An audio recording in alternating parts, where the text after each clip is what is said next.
Começa agora um programa que traz tudo sobre o livro mais lido em todos os tempos. Apresentamos O Som do Livro.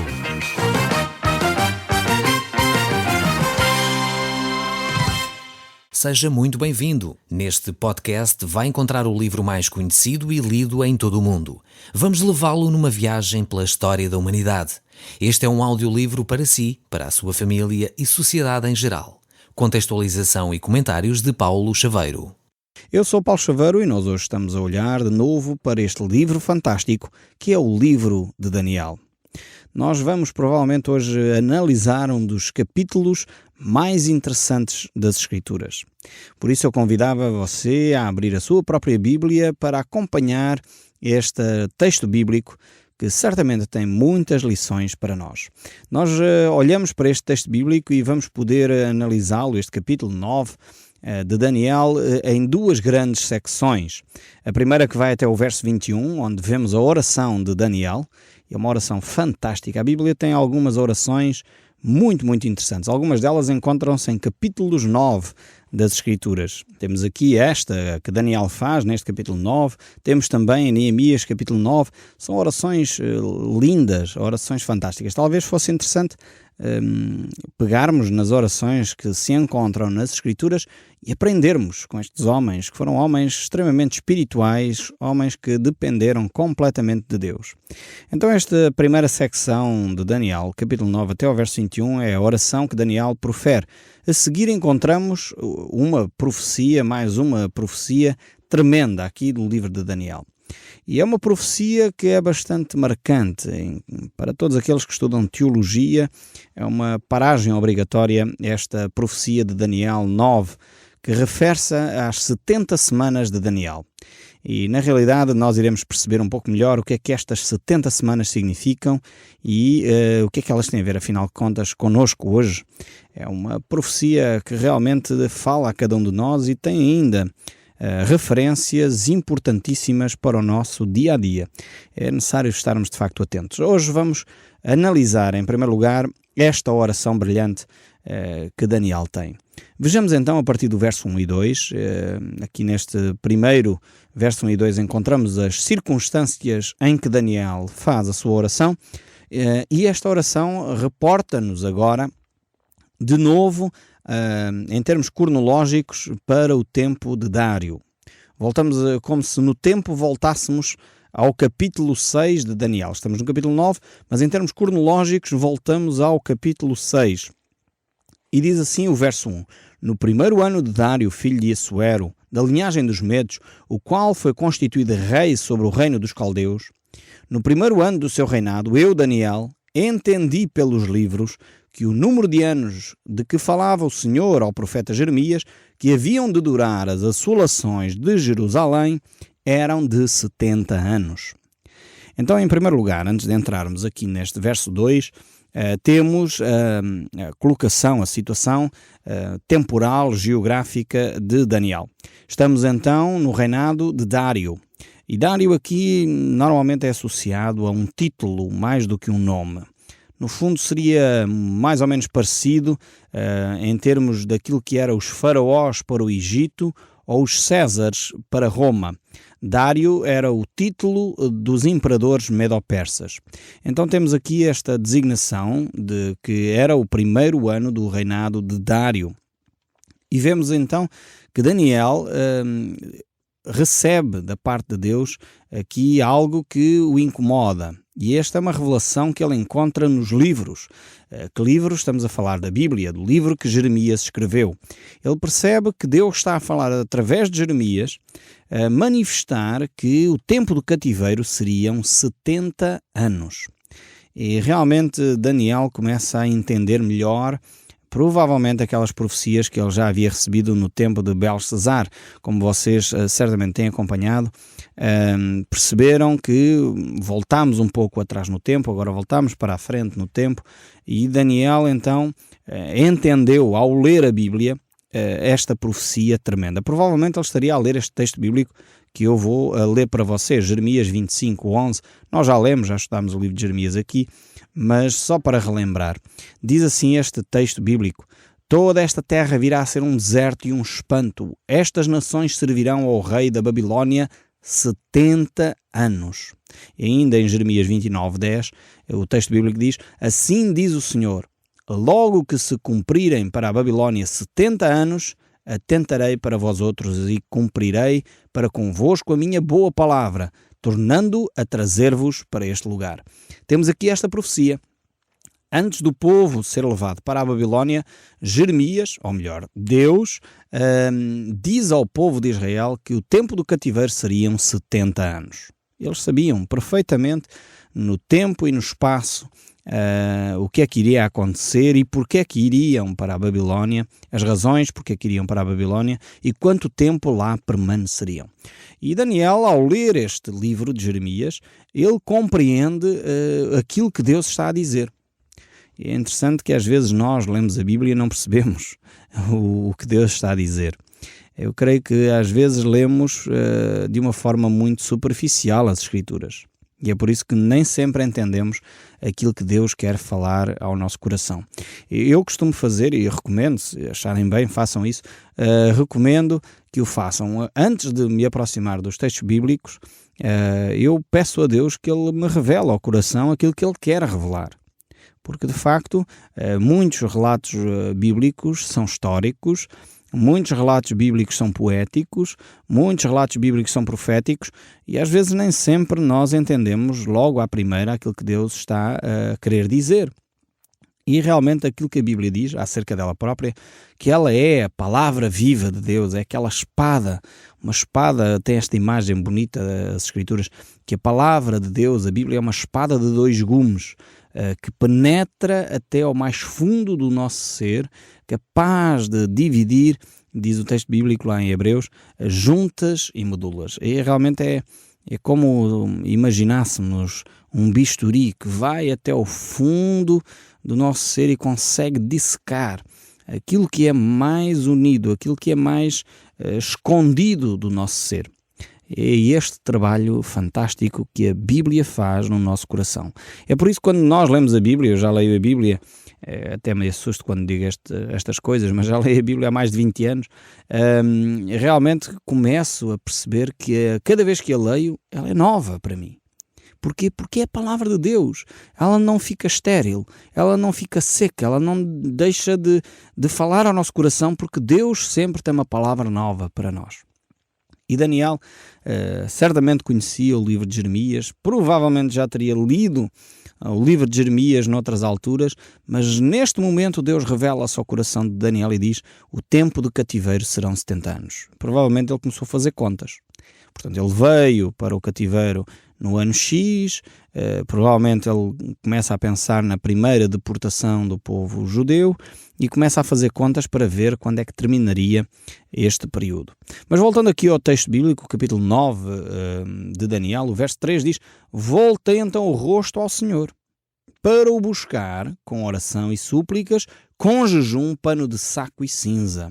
Orei ao Senhor meu Deus, confessei e disse: Senhor, Deus grande e temível, que guardas a aliança e a misericórdia para com os que te amam e guardam os teus mandamentos. Vemos aqui Daniel numa atitude de humildade diante de Deus. Ao perceber o que Deus tinha dito na sua palavra, Daniel percebe a sua insignificância, por um lado, percebe também a sua dependência de Deus e tem uma atitude tremenda. Eu acho que quando nós recebemos revelação da parte de Deus, deveríamos copiar, imitar, de facto, este homem de fé. Mas imitar num sentido que as coisas venham de dentro de nós, no sentido que realmente queremos fazer dessa forma. E vemos aqui quando o Daniel recebe a revelação de Deus, ele então busca a Deus com oração, com súplica, com jejum. Esta ideia de pano de saco e cinza é uma prática judaica em que os judeus retiravam a sua veste, a sua roupa e vestiam literalmente um pano de saco Portanto, no fundo, aquilo que nós chamamos em português de sarapilheira, e a pessoa vestia aquela roupa, agora está a imaginar, aquilo é extremamente incómodo, provoca comichão no corpo todo, não é nada confortável, e colocavam os judeus cinza sobre a cabeça.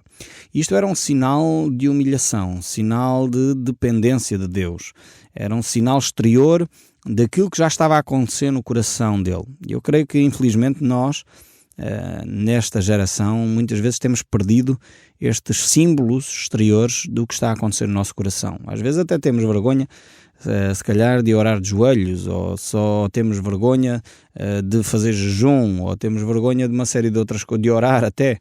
E precisamos de recuperar, restaurar aquilo que está a acontecer no nosso coração. Se de facto no nosso coração há uma tristeza profunda, devemos parar, pensar, e o jejum aqui eu gostaria só de fazer um alerta. O jejum aqui não é uma forma de manipular ou chantagear Deus.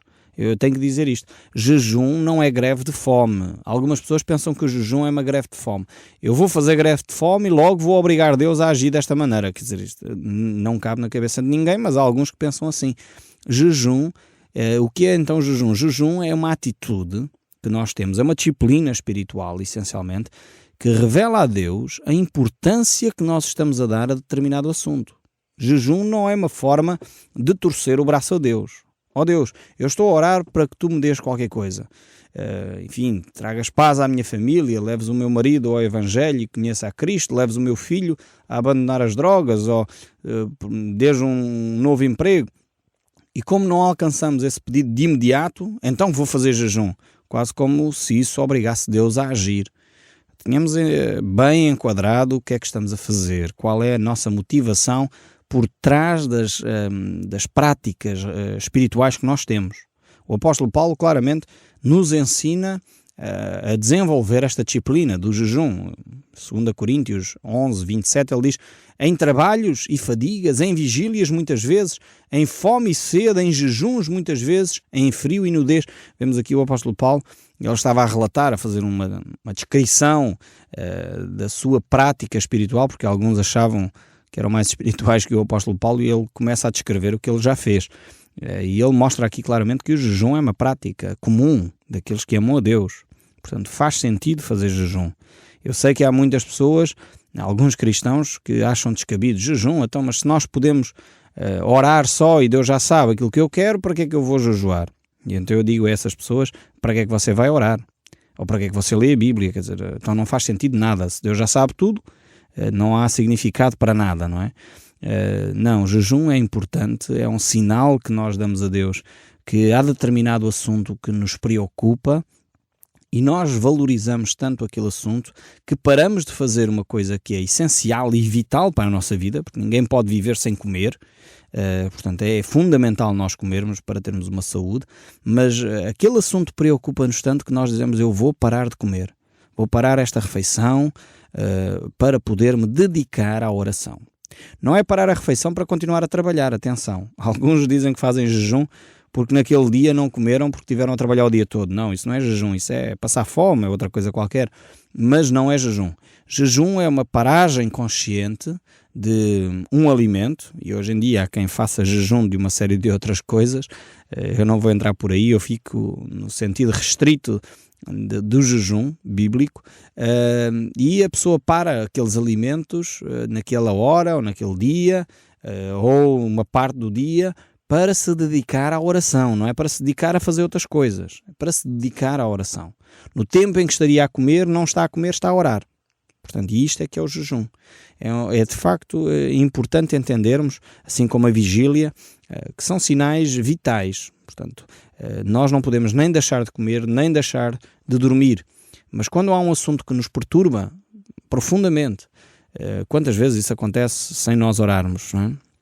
Recebemos uma notícia triste de algum familiar que está a sofrer muito ou sofreu uma perda tremenda, e o que é que acontece connosco? Nós paramos a refeição, vamos a correr, vamos atrás da situação, às vezes ficamos uma noite sem dormir porque aquele assunto nos incomodou, e isso já acontece naturalmente em nós. Então, peguemos nessa situação e oremos. Se é um assunto que nos toca, no coração, então paremos e dediquemo-nos à oração e ao jejum. E muitas vezes creio que muitas pessoas não recebem as bênçãos de Deus porque não aprendem esta disciplina espiritual. Não aprendem a orar, não aprendem a jejuar, e o nosso Senhor Jesus Cristo até nos disse mais. Ele disse: pedi e dar-se-vos-á. Eu creio sinceramente que há muitos que não pedem e por isso não recebem. Jesus nos ensinou a dizer: buscai e achareis. E eu creio que há muitos que não acham porque não buscam. E Jesus disse: batei e abrir-se-vos-á. E eu creio também que muitos não veem portas a abrir porque eles nem batem sequer. E eu creio que o jejum se enquadra neste aspecto. Nós não oramos, nós não jejuamos, não clamamos nem suplicamos a Deus por respostas e por isso não obtemos essas respostas. Eu quero dizer também com muita humildade e sinceridade para convosco que eu não entendo tudo acerca destes aspectos. Eu não percebo sinceramente porque é que Deus, lá no seu eterno saber, decidiu que nós temos que orar e jejuar. Nós temos que ser parte desse processo. Se Deus sabe todas as coisas, por que é que Ele pede de nós para orarmos e jejuarmos sobre determinados assuntos? E facto é que quando nós fazemos isso, determinadas circunstâncias da história mudam. Pessoas que estão doentes são curadas, situações de pessoas que estão desempregadas começam a trabalhar, problemas familiares deixam de existir, pessoas que são teimosas deixam de o ser, pessoas que são orgulhosas ficam humildes. O facto é que isto acontece quando nós oramos. Há poder na oração, sem dúvida alguma. Ou melhor, eu diria, há poder em Deus que responde à oração. A oração em si mesma é o que é. Agora, de facto, eu não entendo porque é que o Deus eterno decidiu, no seu eterno saber, utilizar essa disciplina espiritual, nos envolver nesse processo de obter respostas que transformam a história à nossa volta. Tenho que confessar a minha limitação neste aspecto, mas um facto é que ela acontece. E Daniel aqui vai ter essa experiência e vamos ver que Daniel realmente tem uma experiência tremenda com este tempo da oração, mas vamos ver que Deus vai responder à oração de Daniel de uma forma interessantíssima e vai-lhe dar essa profecia das 70 semanas em resposta à oração de Daniel, mas ele está realmente em jejum, está em oração, está em súplica. Nós vamos ver que Daniel assume muito nesta oração um aspecto pessoal. Ele vai utilizar o pronome pessoal muitas vezes, cerca de 40 vezes ele vai utilizar o pronome eu ou meu, no sentido de confessar o seu pecado, mas muito diferente daquilo que Nabucodonosor no capítulo 4 fez. Não sei se estão lembrados, Nabucodonosor também usou muitos pronomes pessoais, meu, minha, mas era no sentido de orgulho, muito diferente desta atitude de Daniel, que manifesta arrependimento e humildade e confissão do seu pecado. Então o texto bíblico realmente continua aqui no texto de Daniel, capítulo 9, e vamos ver o texto seguinte. Diz: temos pecado e cometido iniquidades, procedemos perversamente e fomos rebeldes, apartámo-nos dos teus mandamentos e dos teus juízos, e não demos ouvidos aos teus servos, os profetas, que em teu nome falaram, aos nossos reis, nossos príncipes, nossos pais, como também a todo o povo da terra.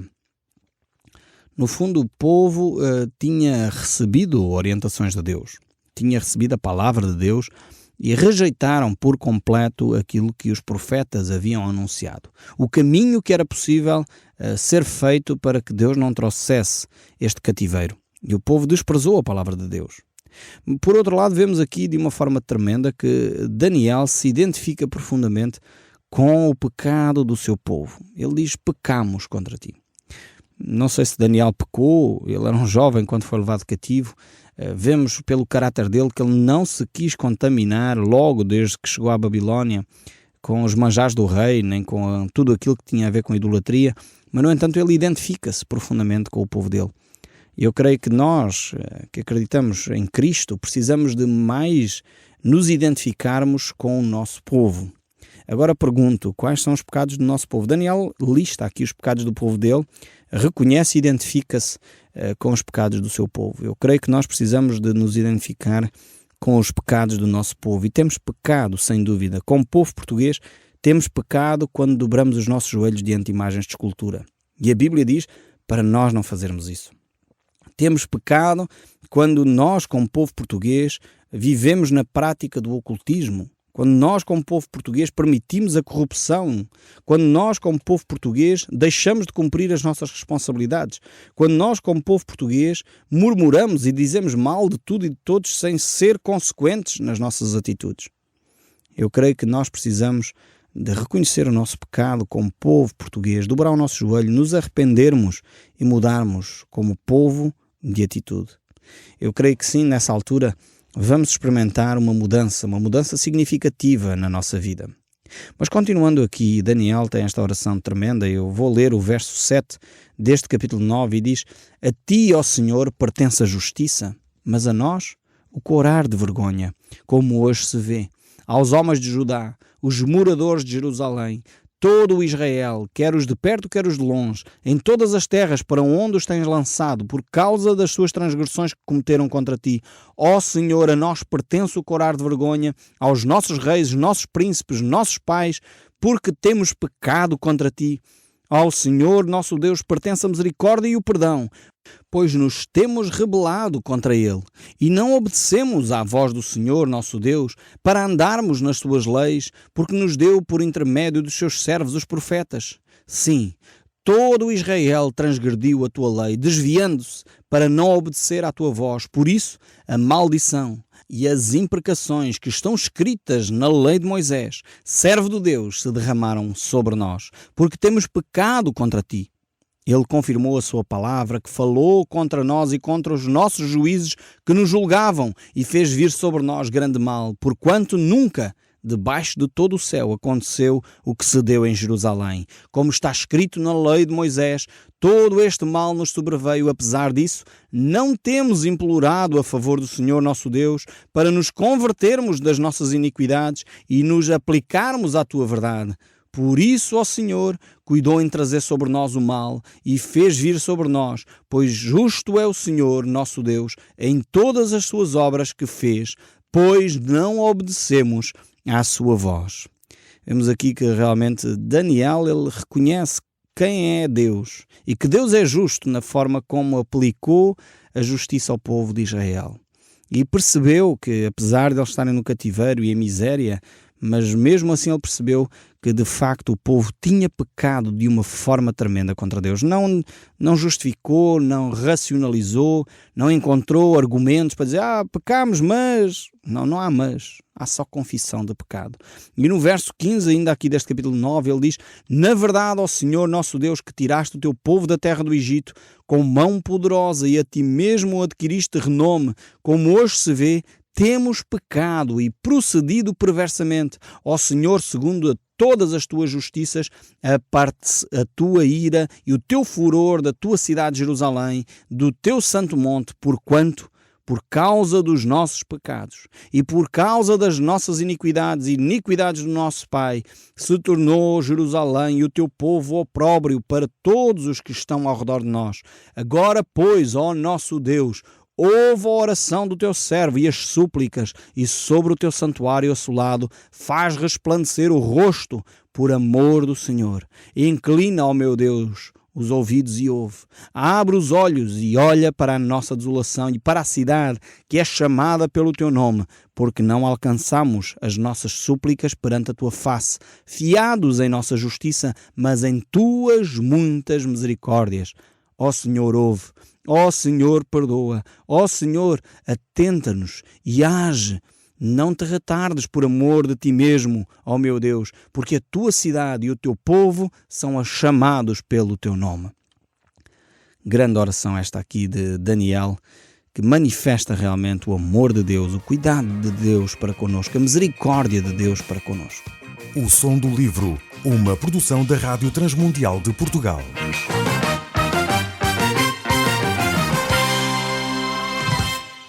RTM. Conhece todos os nossos programas em rtmportugal.org. Uma produção da Rádio Transmundial de Portugal.